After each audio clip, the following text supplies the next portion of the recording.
Self-analysis by Patrick Lee Albert Sampi. 1. Bipolar 1-2. Did dissociative identity disorder 3. MSTSD relates to sexual trauma and the MST4. Non-binary relates to the MST5. Alcohol use disorder relates to MST and other traumas. 6. Runner from the MST and other traumas. 7. Estimated to possibility of sad seasonal affective disorder relates to trauma around Christmas. My childhood Christmas experiences with him. Brutal Christmas morning bad dog me. But hopefully most dogs are treated better. Brutal, I was just a little boy. Then, built back up, nearly whole again. And the MST in Korea, not diagnosed or recognized? That which broke me for all this time. That's about all I can remember. That was like my first trauma. My second, I would say, is like I'm there maybe 3 years old or something. And the cat, I was in my bedroom flipping the cat. There was like a little neighbor over or something like that, little kid, and we were playing together. So I would toss the cat up. I was amazed by how one would flip, land on its feet, you know, and then my dad got mad about that. Like I would hold it up and drop it, and it would flip and land on its feet before it hit, so it was okay. And I was just like, it wasn't hurt. It was on the bed. If it didn't make it, it was very safe. But my dad was really pissed off, came in, saw that, said, "Oh, you want to throw a cat? Huh? I'll show you throwing a cat." And then he threw it across the room, bounced it off the wall. I'm getting a little puppy trying to bite my leg. This little thing is growing up quick, little baby. But so sharing you, recording this for you, and trying to get through everything fairly rapidly. I may edit this and speed it up because I talk slow. I think you could understand it. Like if I play it maybe even almost double speed. So if I should be vigilant of that, like, I'll let you know. But so then my next trauma, I don't know, I had a series of traumas. Started school or kindergarten, like around 3 or 4, probably about 4. So fast forward to about age 4, I'm starting kindergarten. Before that, I got really sick. I had snow one time. This was in Gainesville, Florida. All this was happening born there, you know, in Gainesville. And so then we had a little house. It was like my dad had gotten a VA loan. You know, he served in the Navy, and then he was an orphan. Him and his 2 brothers and sister. They each got different adopted families. They took the 3 boys, so he and his brothers didn't get separated younger.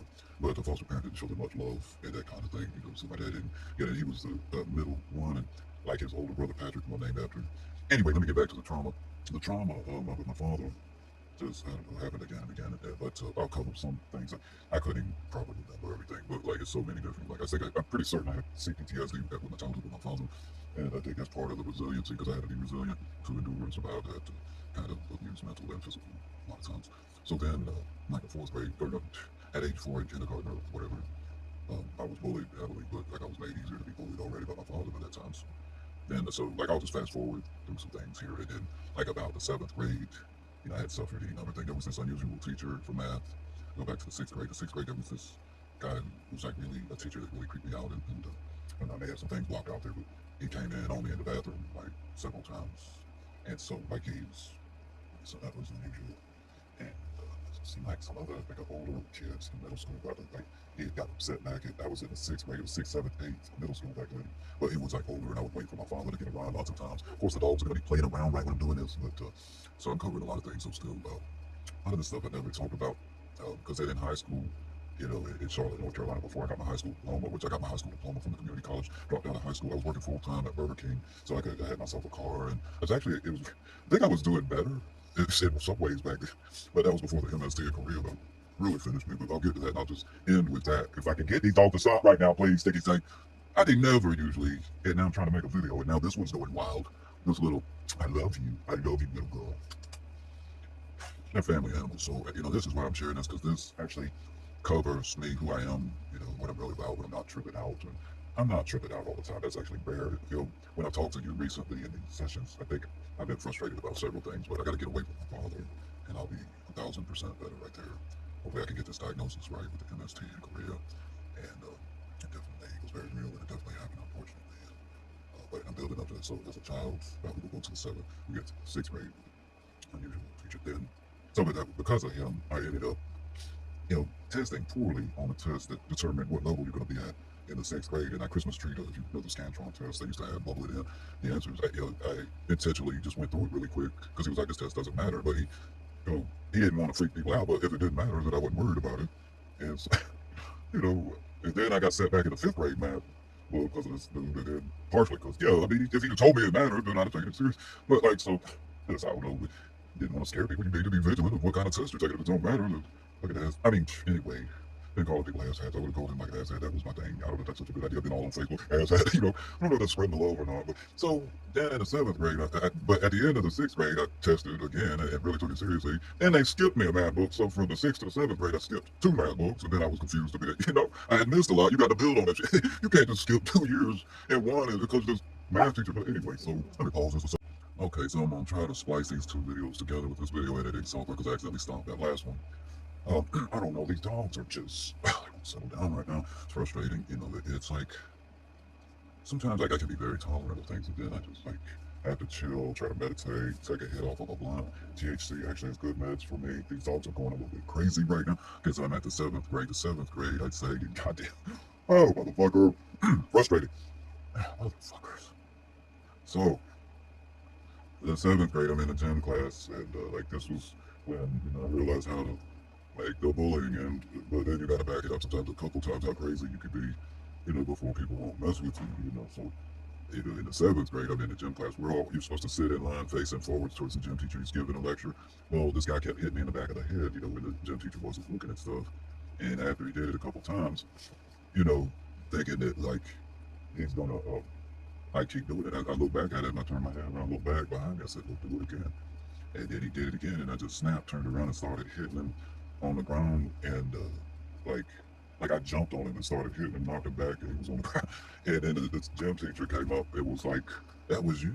You did that? I was like, yeah. He kept hitting me in the back of the head. And I said, if you do it again, I said, do it one more time, and he did.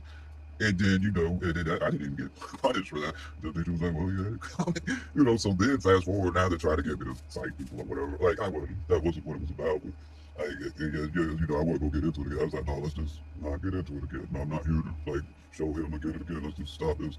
And they were cool with that, so I was learning better how to talk to people and stuff like that. Then, in that same year later, there was some black kid.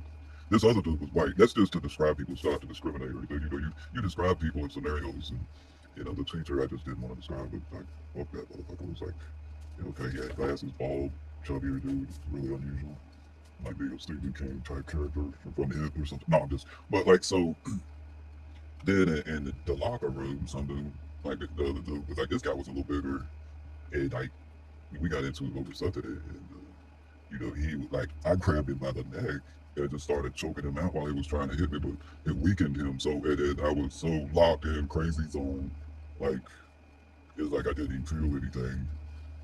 And so, after that, nobody really messed with me. There was one other incident on a bus in the 8th grade, like, that, was a little tough, and I think I got the softer end of the deal there. But, even that kind of thing, even if you get the little worse end of the deal, pretty much people will fuck with you again after that, like, And so, but then after that, like I'd say around before the 8th grade, then we moved to Arkansas, Little Rock, Arkansas. My father went from working on copying machines and office machines like that. He went to Hitachi MRI, and these dogs are just going crazy. This is really difficult to try to go on with, but I'm up to the 8th grade. We're moving to Little Rock, Arkansas. I said goodbye to my sister, Sean, that was in Hot Springs, and my sister Sherry was in the Marines at the time, and my sister Stacy, I think she was like in Gainesville still, but like living in an apartment, going to school. Then she became an airline stewardess. Now she's like a CEO of her own company. So my sisters have done really well. But, I think a lot of me being estranged from them right now stems from my father. And they think a lot of times I was just an ungrateful son because they didn't see a lot of what I saw later because they were all like 10, 9, and 8, or all 10, 9, and 8 years, older than me. So they were out of the house, and then my father had custody of me all during this time from, I'd say about, I think, the 3rd grade, and there are all kind of traumas that I may leave out from there, like in between about the 3rd grade. I can't even concentrate. Stop it now, please, right now. Whew, let me pause this a second. Trying this again. I had to re-encourage the mother. She was just playing with the little pup, and I was just a little more frustrated trying to make the video, but I didn't get on to her that much. She's kind of sensitive, so.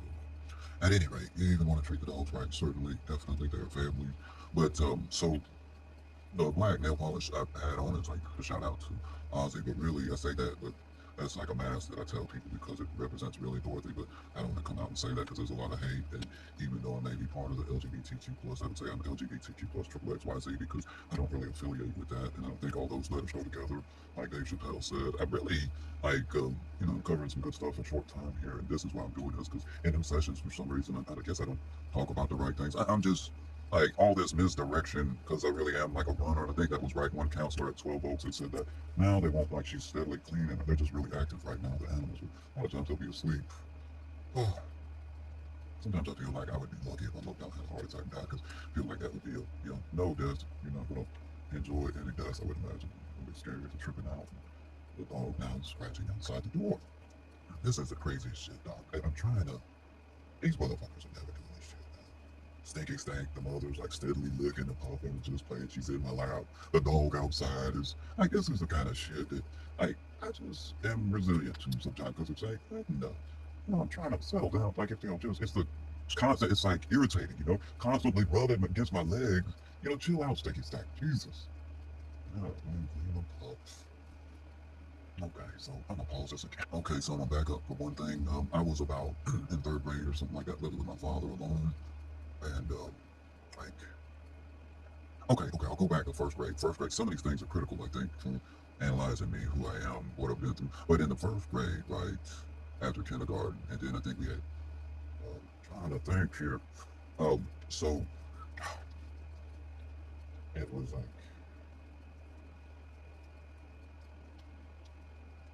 because I was really young. Parents got divorced. I'm gonna pause this again. Okay, I think I settled down. Whew, I had to get her out in my lap. That was like, I couldn't even concentrate. I'm trying to get through this stuff, but I never really told anybody. First grade, they had me in advanced classes for a while. We were like, they had sections off. There were like trailers or something off from them. I was in Stephen Foster Elementary School there, and so this would be my time there. I did shit. I didn't cover any of this. So first grade, and then I was in the advanced classes, and we were. I don't know if they had computers for the first time that we were doing testing on stuff. I think it was like, and then after you finished the test or did well, you would get Starburst as reward. And I just felt like the Starburst weren't worth the reward. So like I fell back out of that, and then went back into the regular classes. You know, that was like, and then in the regular classes, like I think how I got into that, like in the regular classes, then I would finish the work before the rest of the class, and the teacher would just keep giving me extra work. So I was thinking I'm gonna get finished, and then I got pissed off, and I remember something like a kid was walking behind me, and they had been harsh to me or something. I pushed my chair back against them, like, and then I got into trouble for that. I think they had me repeat the first grade because I was too small, which I think that didn't help me. It's like my head hurts a little bit thinking about that. Then by the third grade, I don't remember much about the second grade. It was like, other than being left at the school for hours waiting for my dad to get off work, that was one thing. Like I would wait, and all the kids would go home. All the buses would first go through and go, and they'd be all gone. Then the staff's car, they'd be left there. Then they'd all go home, and I'd still be waiting a lot of times. And then like, the school would be like a ghost school. Nobody was there, no cars. A lot of times it'd be getting close to dark. And so then is when I think I started reading books more. And Clarence Rigsby, or something like that. The Mouse and the Motorcycle had a lot of other books. And so when I would wait for him, I learned that sometimes I had to read a lot of pages. I think that helped me get through that. But I feel like, he had to work, but like, it seemed like some kind of like, just not let me, sitting out there like that. So I don't understand that. Like, but I'm gonna pause this because I'm slowed down. I'm gonna get back on track. Miss G, Dr. G, I would say, um, just in case I might decide to make this public, all the things I never could say, I'm not sure, to not be in the shadows anymore in the dark, to really say and be who I am, but not feel bad about it. 101st Airborne veteran, 1st Cav veteran, 2nd Infantry, served on that rock in Korea, the trial by fire. That has meant everything. My friends, success is something, a goal you set and achieve. Now I'm getting messages at this time. Maybe that's you, but if I ever do share this public, this is for my children, my family, anyone that knows me. This is the full story. The passive polygraph, this is all legit, realist of the real. But suffice it to say that, like, I'll just go back to around when I was moving to Little Rock, Arkansas, maybe get back to some of those traumas. But with my father, it was brutal. Doesn't describe it. I'll get to some more of his stuff at the end here, because I'm really distracted right now. We'll get to, we'll just get right into the Little Rock, to some of the sexual traumas that began like right early in the 8th grade. So um, the first year in Little Rock, you know, I would have been going into the 8th grade. Um, trying to think. I think it was shit, so much shit from my childhood. And this little puppy is going crazy right now. Pause time. The little dog's going a little bit crazy. Got me to where flustered. I accidentally stopped the video, so I'm gonna have to edit this in and stitch it together. They're making me work. I'm gonna get this. I'm gonna get this all hopefully down to about 30 minutes at double speed if I have to cover all this shit. Trying to get through this. The things I never said to these counselors all these years, but maybe I told a few things finally in the last maybe 2 or 3 years in 12 Oaks Recovery in Navarre, in Biloxi, VA, in Biloxi, Mississippi. It's a national cemetery. I'd like to get buried there. Trying to cover everything. These dogs are still hold up. Phew. Oh my God, that was only 1 minute and 1 second. I'm not going back and doing this again because I'm distracted because these was. I'll settle down. Trying to chill. Now I'm hungry. Oh, I'm pissed off.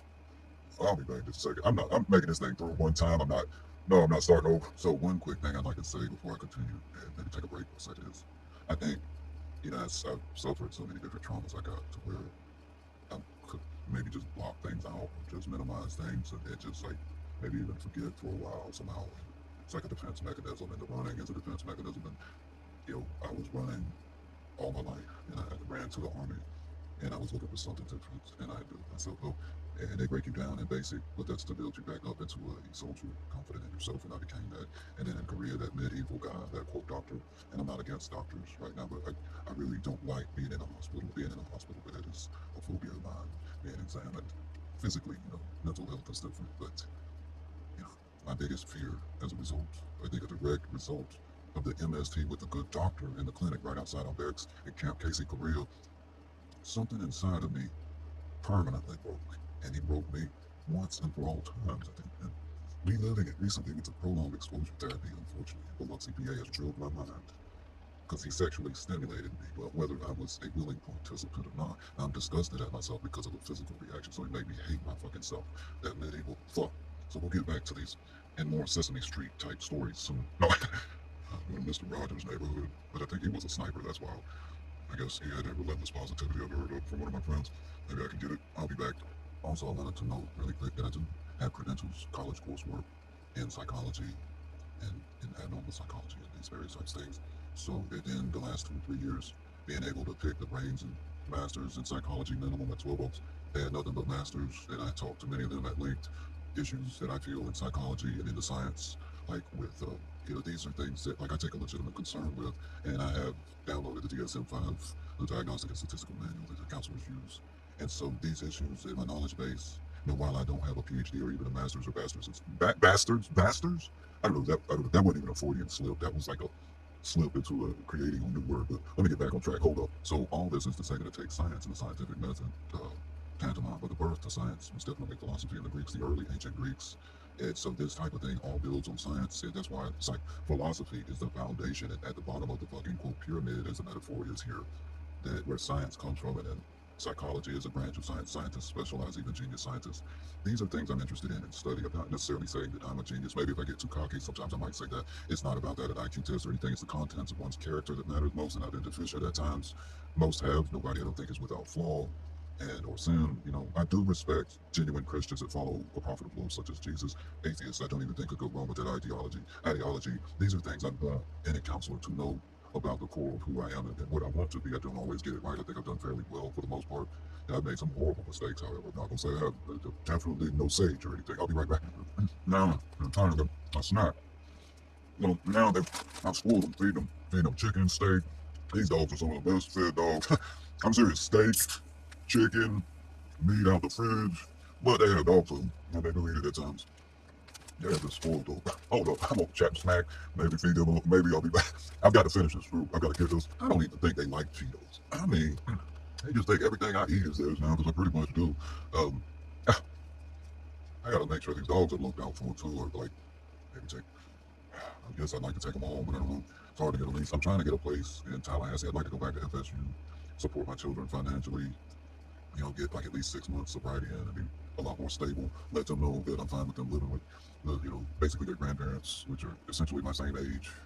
I've had kids at a younger age. I didn't intend for this. For some reason, I thought it was sterile, which I'm confirmed I'm not sterile. I mainly used protection my whole life, is really what it was. But sometimes I get really stupid too. Okay, so this one is too eager for the Cheetos, so we'll just include her in the video. Yeah, no, this is really rough. Y'all usually might be asleep at this time. Because it's, what is it? Just. Anyway, and then I had a lot of sexual traumas. I guess as a child, I thought I was grown by age 13. Definitely wasn't. Any number of things, culminating in the MST in Korea. So I'm gonna just get into that, and I'll get back to some of this, because the dogs are going nuts, and I gotta get through this. So we'll use the dog as a comforting thing.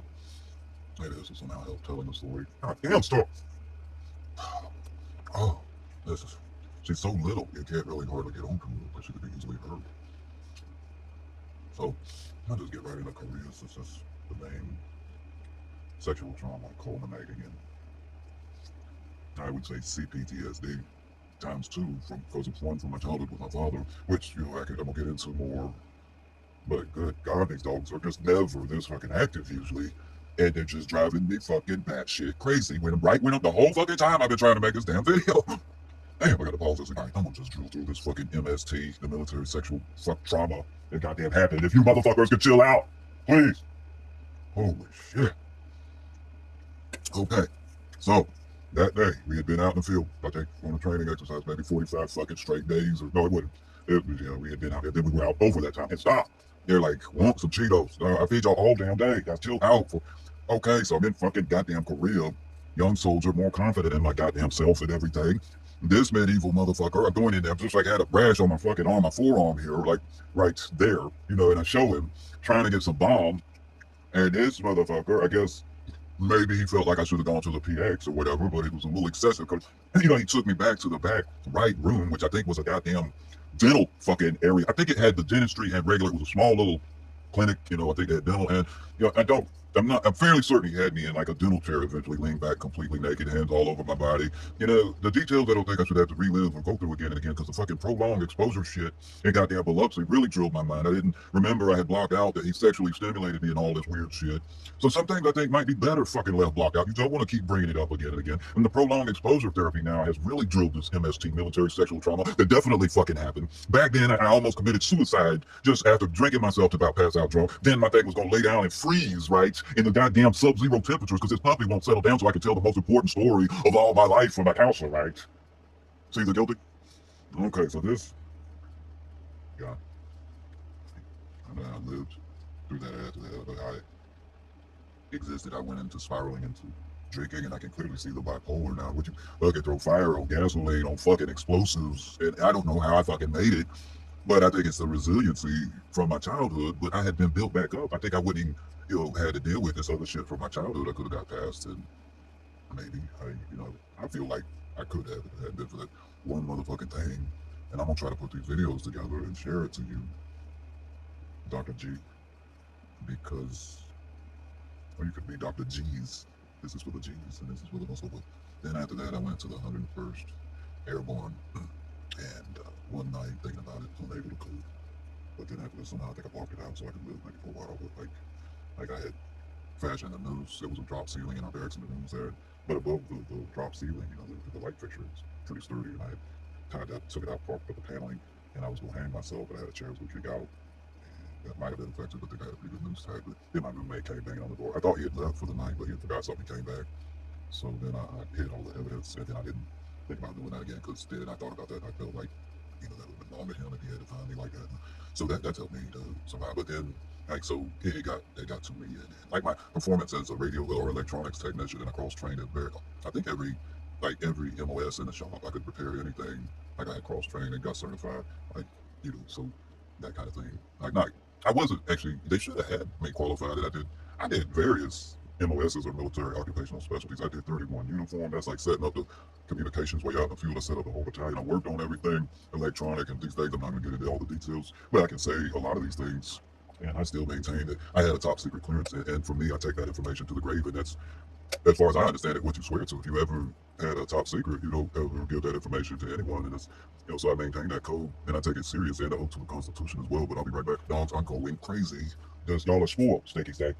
Look, see, y'all are spoiled, Sticky Stack. You know you're spoiled, and you, Mina, you're one of them too. Just irritating. Irritating, and I need to clean this room. But oh, they're going crazy right now. The whole video. This is already an hour. I could have done this in 30 minutes, but I'm doing this now, and I'm not damn waiting because I've never said this shit. I did my whole life. I've been waiting to talk about some of this shit. Can't get into it because the goddamn dogs are pissing me. Oh, damn, motherfucker! Why right now? And the whole fucking time for like y'all settle down. I mean, I have some patience a lot of times, but this is goddamn ridiculous. Trying to talk about the realest shit of all my fucking life. And the whole time, and I got to edit this video down, but then just distractions, motherfuckers will not stop moving around and shit. I don't know what the fuck it is. I mean, this is the hardest shit of all my life to talk about on video or not. And it's just, this is my fucking luck, I feel a lot of times. Everything I do has to be difficult, even if it should be, this is hard as is talking about this shit. And these motherfuckers are going batshit fucking crazy the whole fucking time. I'm not gonna stop. I'm not gonna give up. I'm gonna finish this shit.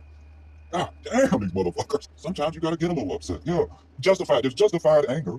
Man, I'm good to these motherfuckers, and they're smarter than that. They're not. They know what they've done. They got bad looks on their face. That's kind of funny. Y'all know y'all been bad. Look at it. You know you've been irritating the hell out of me. Look, Mina, you've been. It's irritating. Irritating. You're all right. It's all right. Hey. Oh man, it's like everybody irritates everybody at times. See, I got this pink shirt. It's like it scrunches up. Yeah, that's better. It scrunches up. I mean, I'm talking about, you don't need to be shaking. That's ridiculous. You're not, you ain't gonna get hurt. I ain't never heard of it over with harsh language, maybe. Come on now, Sticky Steak. It's rough. It's rough, and this whole video, I'll just leave it. Like, before I got out of the military, in the 101st, I became air assault qualified. I was recruited for the Green Berets at one point, just to be offered. You gotta be one of the best of the best. Your GT score is what they go by at 117 out of 120. What are you doing? You just keep moving around. What are y'all amped up on? What time is it? It's like 5:55 a.m. and they are amped up like it's like in the middle of the day, and I don't know what is going on. I'm not even up this early lots of times. Oh, it's like my whole life, every day I had to fight. Every time I had to show and prove myself. Even after I was there, I had to just show it again and again. I've always been the smallest, picked on, bullied by my father before the fucking kindergarten, then right out of kindergarten, and just all throughout.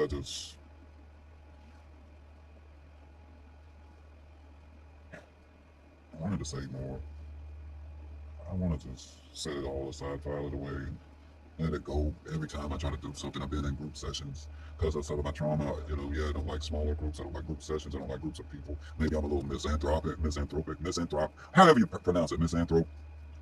DID, I think I had dissociative identity related to the trauma, the sexual CPTSD, my childhood CPTSD. I know I have bipolar 1. I use the diet. I'll look this shit up. I have a scientific method that I've followed and tracked my bipolar. So right there in the beginning when I started out in journalism school, this dog is still steadily cleaning itself beside me. This is really unusual. I can't believe. Just stop. I don't know what is going on. Just stop. Settle down. Not even ever like this. They're not ever like this. I don't know what in the hell. What is wrong with y'all, Mina? What the hell is wrong with you? You don't steadily do this all the time. So it's just like I never really was able. I felt like I guess as a runner, I never could say a lot of things. I still have left out a lot of shit. This dog is really, you about to get me mad for really. Just chill out, man, motherfucker. I can't believe this shit. Finally trying to really talk and tell more shit than I ever have to anyone. And you motherfuckers, this is my frustration. Sometimes simple shit, lots of times, it's difficult, unusually difficult for me. I think sometimes people do maybe have some more bad luck. This is really weird. The dog's going crazy this entire video for this length of time, sustained. I don't know what in the fuck. I'll get back to this shit. I don't know what in the fuck. But, okay, look. The medieval shit that I experienced with my father from about grade 2 through right up to present day with the gaslighting and shit like that. Hold up. So these dogs, and one of them, man, I don't know what it is. She won't settle down. The whole thing. This has been stressful for me to create this video, but I'm determined to get through this, and I'm gonna edit this shit together. This is coming to the end of it, hopefully. Suffice it to say, I have CPTSD. With my father, I'd rather not get into every example of that. Ran to the army. I had taken psychology in high school a psychology course where I learned about bipolar and bipolar 1 and 2, cyclothymia, these types of things. And, it was a real good class, and I really enjoyed it. And, I was interested in psychology at that point. That was my senior year. And Ghirardelli was the instructor, and he brought Ghirardelli's chocolates. I think he said that was part of his family, and they were rich, but he wasn't, or something. I think he brought chocolate, pretty sure. That was in Charlotte, North Carolina, so that's how I became interested in psychology, and that's why I think I have a special insight into some of these neuroses. And so I remembered about Freud, and I think because of my childhood that I was in denial, and I was like thinking that childhood psychology was a bunch of bullshit, because probably didn't want to talk about shit and a lot of things. As a quote runner, is what one counselor, Dixie Groff from 12 Oaks, said she was supposed to be rated the second best in the state off some tests they did. So she, I guess, tested second best. Maybe it was on what the DSM-5 covers. I don't know what the test was, but somebody, like, I was cool with the staff there, and we talked to them smoking cigarettes. Like, they were interested in me. And, so I guess like people do and have taken an interest in me. And I've got really good friends. One of them worked at NASA with real rocket scientists, and he tries to motivate me, and he looks up to me, and I'm like, damn, I look up to you. And so that affirms me. My friends, that's what I wanted to say before when the dogs were going crazy. So that my friends encourage me and uplift me as I do them, and I consider them my family and my children and my honeybee, my girl. She, we're talking, and so, but I was, you know, my plan was to just get away from my father. I'll be 1,000% better and get some more therapy with you and do several sessions. And I've got a lot of trauma, but like I don't know if I necessarily need to relive certain things or, if you want more details, I've got so many traumas that, unfortunately, but that MST did happen. And I think it fragmented me and it created Dorothy and Patrick, but I wasn't aware of her so much then. And I think maybe we had a thing called androgynous, so it wasn't necessarily non-binary, but I think for me it is neurosis, and I felt that kind of gender dysphoria at times. Like, was I supposed to be a female, or So it's like that duality, but I feel that male side is complicated, and I feel like a freak, and I feel like Bob Dylan said, like a complete unknown, like a Rolling Stone. It's like real shit, real lyrics. That's why, he was a wordsmith. I feel, and I'm a writer. I have passion and I have heart, and I think the only one I've ever been a threat to is myself, unless it was a war type scenario, and then, defend, to look out for and defend the man or woman to the left or right of me that wore the fabric of this nation. So I consider it an honor to have lived, and I feel like if God exists, life is the gift, the good, the bad, the adversity, all of it. And this phone is fading now. It's been tough making this video. I'm gonna edit it. It's like I don't feel like it necessarily needed to be this tough, and the dogs are more chill now finally. But it's just I don't understand it. That a lot of times, like, this video could have been a lot easier, and I could have been a lot less frustrated. But I wasn't gonna wait to make it, because if I don't say it now, I might never say some of these things, and I haven't said half of what I probably could have said if I hadn't been distracted the whole time. But at least I covered some things more than I ever have, and maybe it does all help. And maybe I've got to find my way. EMDR might not be the way for me. I read about that. That's controversial. If you check that, Google it, and read any number of articles, science journals, Psychology Today, some others, they're reputable literature, I would say, legitimate psychology. And so Scientific American, I think, is one. What is it? Popular Mechanics, I think, covered real science stuff.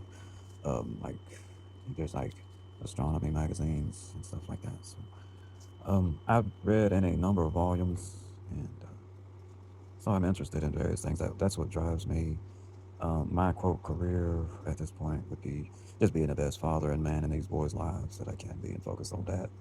And the contents of my character, try to live up to my own credo, which is, I should be able to do whatever I will as long as I don't step on others' freedoms and liberties in the course of my actions. That covers rape, murder, any number of crimes when you infringe, and that's not to include, like, I would say that's more for adults. Like, that's what John Stuart Mill wrote on liberty about. To me, that's the most objective morality, and you just need one quote commandment: do whatever you will as long as you don't infringe upon others' freedoms and liberties in the course of your actions. And if I can live up to that for the rest of my days without error, then I think I could die saying that I had, that I was the man that I always wanted to become, and that's success for me. So, holy fucking hell. But using a good camera on this thing when they clean this. But this is supposedly the front-facing camera. It's supposedly a lot better, but this entire thing, I think I've been going at least 2, maybe 3 hours. And Nina, it's like the other one, she saw her settle down. But Nina, she just kept moving and it wouldn't settle. And just driving me crazy trying to think about some of this stuff. And so, but like I was trying to get into, but like I learned about Ford. You know, this was prior to me enlisted in the U.S. Army and all.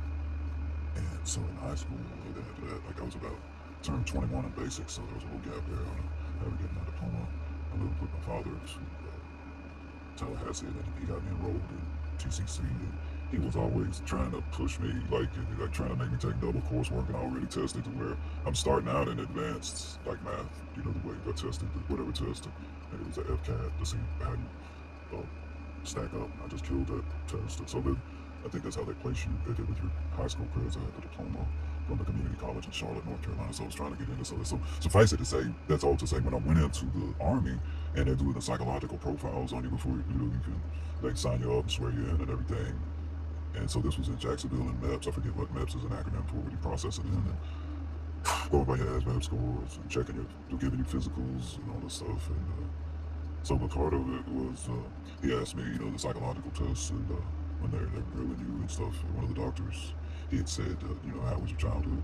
And I didn't believe in all that Freudian shit, and didn't think it was relevant anyway, and definitely didn't want to talk about my childhood. So I was like, it was good. And that's what I said to counselors long after, until maybe the last 2 or 3 years. I had talked to some family members, but CPTSD and PTSD and MSTs, and I've been drilled, and then I had built myself up with that trial by fire through basic training and all, and it was knocked right back flat on my face again by the MST in Korea, which is why it stands as the worst trauma of all my life, and that's a fact. Especially now after the therapy and Biloxi, and that's made it worse, unfortunately. And maybe some might say I might could have a legal case against the VA, but I would never want that. I would appreciate the VA. I'd like it just for the VA to recognize me and see me. I was fragmented through the sexual traumas, and definitely that broke me completely in half. What happened in Korea, and it did happen, and I do exist. And unfortunately, now that duality exists even more. Maybe it is nature and nurture. Maybe I did feel that. Maybe I had androgynous traits even before that, but that definitely hammered the anvil and split me completely in half. And I think I had dissociative identity disorder, and Dorothy is part of that. And that's that side that understands, like women that have gone through that. That from men, you see that lustful look in their eyes, and you're like a piece of meat on the rack, And so maybe sometimes that's good for sex play, if you don't really mean it, just maybe dirty talk, but you don't really mean certain things you may say. That's part of the, role play and all, but just getting away from my father here, which hopefully I will. Trying to get VA assisted housing in Tallahassee, and I was thinking about trying to go back to FSU for philosophy and hopefully pursue it to the PhD level, because I feel like then if you write a book, people will take you more seriously. I have a lot to say, and I want to write with whatever time I have left. I read, I'm going to close with this, Man's Search for Meaning. I think it's Viktor Frankl. Dude survived Auschwitz, Nazi concentration camp, the most brutal, medieval stuff and shit. Any human being survived that. And his drive was his wife and his love. That was part of his meaning. And then another one was his work. It was creating a whole new kind of psychology. It was his, kind of hypothesis, logos therapy, having meaning therapy, finding that meaning in one's life. What I've learned the last 2 or 3 years, even I already knew psychology, but I talked to the medical director at 12 Oaks, Dr. Gooden, and I would have conversations. And I think he pretty much gave it up to me and my knowledge base in psychology. We agreed on ECT. I said, don't you think this electroconvulsive therapy is archaic science? And then he agreed on that. I don't know that he agreed on everything, but I was talking about, I wrote papers while I was in their essays. They would let me get access to the computers and my phone. I would write on. I've written books on my phone alone. And really, that's my preferred way of writing, just thumb typing. But I know keyboards in the home row, ASDF, JKL, semicolon. If that's right, that should be right, ASDF. But that's home row. I learned on a typewriter. I'm so old, and I've seen the technology. I've worked on it. No aspects of electromagnetic spectrum and secure communications that would boggle a lot of people's minds. And I've earned a lot of things, and even through my struggles, I've achieved things. But I think there became a time there where I definitely was completely disabled, and it was actually shortly after I got out of the U.S. Army. And it's just I never came back from Korea and that MST, and that's a fucking fact. But I still exist, and I don't want to be called a survivor. I want to be called an overcomer. And these dogs, this one, I don't know what's going on with her, but she's, the whole video won't settle down. The others have at least. I'm done. Had through it. So much that I never told any counselor in my whole life.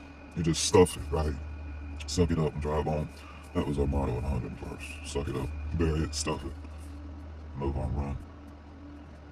I'm Patrick and I'm Dorothy, non-binary, DID, bipolar, alcoholic, survivor, victim, overcomer. I exist. And you've seen what no one else has.